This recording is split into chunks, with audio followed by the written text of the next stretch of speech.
to another edition of Get the Life You Love. Now, today I've got the amazing Patrick Holford with me, and we're going to be talking about what inspires him, why he does what he does, and all sorts of other stuff in between. So welcome, Patrick. Thank you. So it's great to see you. We met about a year ago and we started talking about some intriguing things. I thought you'd be a great guest for a number of reasons. First of all, you've been doing this for quite a long time, hanging around in the field of interesting complementary thought. So I think we've got a lot to share about that. You've been through your ups and downs, your trials and tribulations with it. But we start with the normal question, which is, so tell us something about yourself that other people may not already know about you. Well, I'm an adventurer. I like new territory, and I've often thought about what floats my boat, because I think you have to find out what your thing is, and my thing is I like expanding my own consciousness, my own awareness about life, and then sharing it with others. So I like things that don't fit. I like new territory, and I have a inbuilt desire to make a difference. So if I was just making money or having fun, I get unhappy. I kind of need in some way to be serving a bigger picture. I think most of us are hypnotized, one way or another, in negative thought patterns by pharmaceutical industry, by the politics of our time. So what really excites me is waking people up to how they can be more fully who they are. And for me, that's also what I like to do. It's fantastic, and very much aligned with not only me, but most of the guests that we have on this. There's a kind of core theme that starts to show up of people who are standing up and doing something different. The thing that tends to motivate people is some sense of altruism, wanting to do something that's a bit different, making some use of our time here. So tell us, how did you get into this crazy world that you live in now? Where did it all begin? Well, that's a good question. I was studying psychology. This is back in the late 70s, and I actually went into that because I believed that so many of our unhappiness as a consequence of emotional and mental and spiritual dysfunction in one way or another. So I was very, very interested in that. And for whatever reason, the university that I was at focused on schizophrenia and the chemistry of schizophrenia. So I learned all about neurotransmitters and things which I thought at the time was irrelevant. And then one day I came across this double-blind control trial which had treated people with chronic schizophrenia using very large amounts of B vitamins. And the people had got better. I mean, it was fantastic. It was way better than the drugs, which really are chemical straitjackets. And as much as I love psychotherapy, actually, generally, it's not effective in schizophrenia, very effective in depression.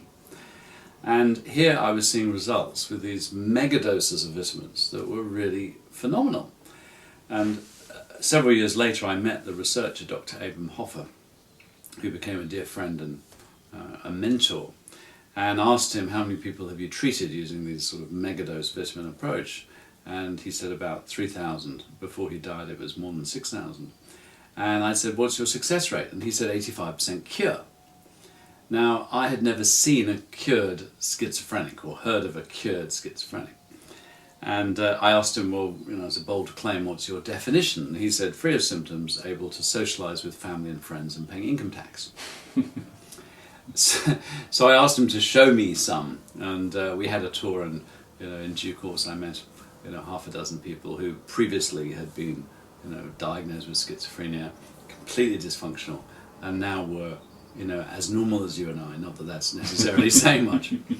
And that got me very excited, indeed. And I came across Dr. Linus Pauling. Linus Pauling was Einstein's buddy. He basically took Einsteinian science and thinking and applied it to chemistry. So all of modern chemistry is based on Linus Pauling's work, and for that he won his first Nobel Prize. And then he realized how Einsteinian physics could be misused with nuclear bombs, and spent years campaigning to ban nuclear bombs, and which he succeeded. So he got his second Nobel Prize for peace, and he had 48 PhDs. And he had, someone had gone from Carmel in California, where he lived, to be treated by Abraham Hoffer. And this man's son has got completely better. And the father had bought 50 copies of Abraham Hoffer's book, and he'd given one to every doctor in the Carmel area. And Linus Pauling went to tea with one of those doctors, saw this book, borrowed it, started to read, and came up with a concept, really between the two of them, of orthomolecular medicine, which means the right molecules. And by the way, Linus Pauling was way hot on genes. And in fact, he would have been the one who cracked the DNA code. But at the time, he couldn't leave America because he was it was the McCarthy era, and he'd been campaigning against nuclear bombs, and he had Chinese signed. You know, they labeled him a communist and confiscated his passport. So he would have cracked the DNA code. Fantastic. He said, we are genetically different, and most of the diseases that we suffer from, diabetes, cancer, now Alzheimer's, heart disease, is a result of our internal biology, our sort of biological matrix going out of balance. And in the future, he predicted that we would discover the right molecules, orthomolecular, or the right nutrients, that in the right dose would restore function and make us well. And I thought, this is about sort of 1980 now, I thought, this is amazing, this is a fantastic concept. And I wrote a book about it, and then started an institute in '84, the Institute for Optimum Nutrition. Orthomolecular, I thought, was a bit of a long word. And have basically spent, the last 30 or so years studying what is it, what is optimum, how are we designed, and what level of nutrients, what balance of fat and protein and carbohydrate and so on makes us function at our best, and also what is it that reverses disease processes. And that's basically been my field of interest for a very long time. So that is really fascinating, actually. I know about Linus Pauling because he was famous for, as you say, his 2 Nobel Prizes and the mega doses of vitamin C, which later got him into quite a lot of controversy, of course. And people were like, "Oh, Linus has gone and lost the plot now," which is an interesting position to take from somebody who's, such an immense figure. And also, coming back to my history as an osteopath, one of the things that the original osteopaths said was, if the body is aligned with its blueprint, then it functions very well. And as soon as it gets out of alignment with that, problems start. And that's the same thing with diet. If you're not eating, and nowadays the stuff that is available under the loose term of food, is really quite extraordinary. I remember one of my teachers saying, never eat anything that has more than 5 ingredients on a packet.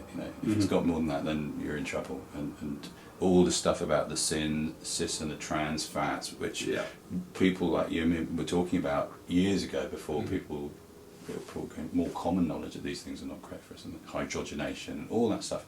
It's interesting how some of these things are now coming into the mainstream. And the same, so I was talking to Mark Williamson last time, with mindfulness, 2,500-year-old Buddhist ideas now being appropriated to some extent, which is good, that finally some of this stuff's coming good. But when we talked last time, we were talking about how, having been around in this field for as long as you have, do you see that things are shifting, things are changing, that there's becoming a more awareness of these things, or well, I think there's definitely more awareness, and the interesting thing is there's probably more awareness in the public than there is in our sort of entrenched medical systems as such.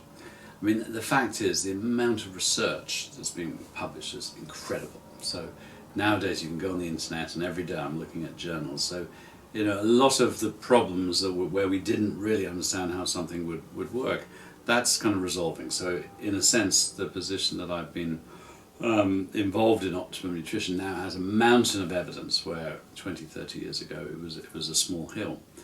I mean, there are strange things like wheat and milk. When Djokovic and Andy Murray, declared that they're on a gluten-free diet, and their performance increases. So it's shifted. So it's very easy now, or much easier, to buy dairy-free, gluten-free options. And a lot of people, I was at a dinner this weekend and just met 2 people who had just discovered really with medical resistance, not help, that a lot of their health problems were, in one case, down to gluten, and in another case, down to milk. So I think this is new. I mean, 20 years ago, nobody knew anything about this. And even something like celiac disease, which is very, very underdiagnosed. Most people take 10 years to be diagnosed with celiac, which affects about 1 in 100 people. But now there's a recognition of non-celiac gluten sensitivity, which is probably affecting 1 in 3 or 1 in 4 of us. So yes, things have changed. However, the medical edifices, the National Health Service, the sort of government advice is terribly slow.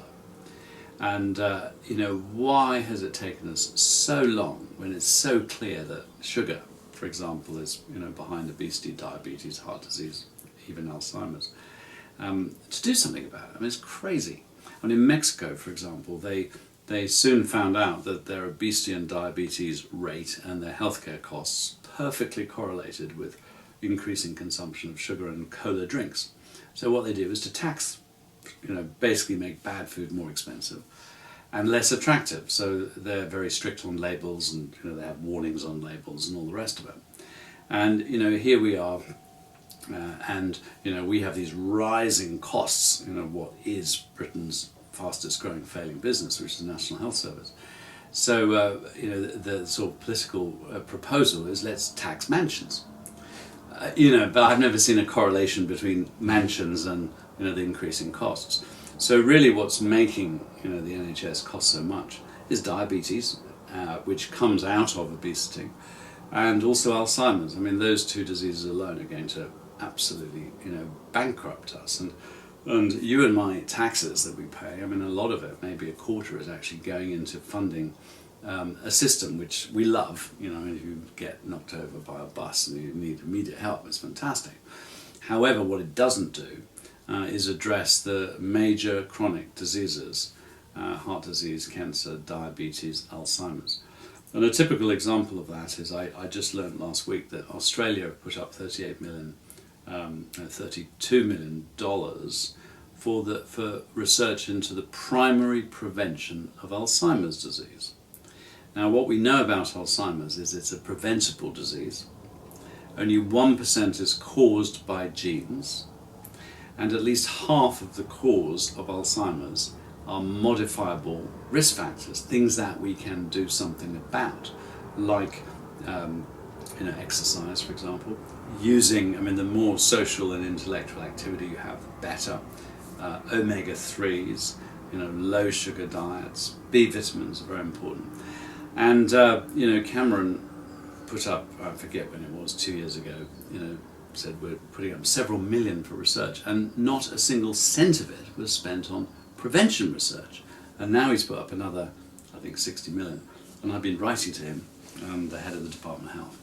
And they just weasel the way out. I mean, there's nothing ring-fenced for prevention. It's going into biomedical research, which basically feeds into drugs.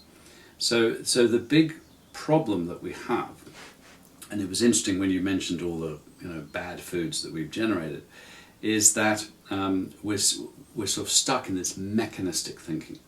So the view is, if you've got diabetes, which little bit of it is in your biochemistry? Is it where we can block the insulin receptor, or that makes your blood pressure go down, etc., without realizing that it's really much more to do with a pattern. We are a network, we're a complex adaptive system, and it's much more to do with our total diet, our total state of mind, our posture, our exercise, stress, why we get stressed, all those kind of things. And it's this systems-based approach that is lacking. And I think we're kind of getting to the point now where we realize the major problems in life in the 21st century cannot be approached by a mechanistic way of thinking. We have to think differently. That's the point. I remember reading something, I think it might have been Merman's book about the placebo effect. Mm-hmm.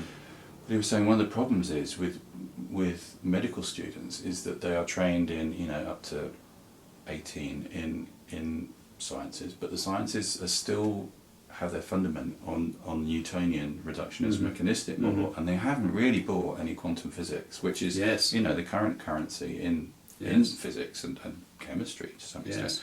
It doesn't get covered, and so you're kind of building a system of medical students who, through their own training, which is again encouraged in medical schools, is still based on the Newtonian principles, which science has already started to say, well, we need to move away from that. Yes, no, it's true. In physics, chemistry, mathematics, they've all, really gone way beyond that reductionist approach.